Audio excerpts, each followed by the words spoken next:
যে ফাঁসি খেয়ে মরবে, আত্মহত্যা করে মরবে, তার কিছুই হবে না, তার জানাজা, জিয়ারত, মিলাদ, কিয়াম, দরুদ, সালাম কিছুই হবে না, যাতে তার মৃত্যু দেখে আরেকজন মানুষ মৃত্যু আত্মহত্যা করার টাইমে ভয় পায়, ঠিক কিনা? পবিত্র কোরআন ও হাদিসের আলোকে আত্মহত্যা সম্পূর্ণ নিষিদ্ধ এবং আত্মহত্যাকারীকে জাহান্নামী বলা হয়েছে। কাজটি এতই গর্হিত যে এর প্রতি ধিক্কার জানিয়ে অন্যদের এ থেকে সতর্ক করতে হযরত রাসূলুল্লাহ সাল্লাল্লাহু আলাইহি ওয়াসাল্লাম আত্মহত্যাকারীর জানাজা ত্যাগ করেছেন।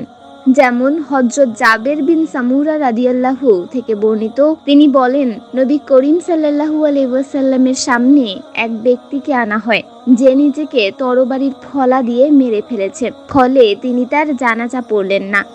সূরা মুসলিম, আয়াত সংখ্যা 2309।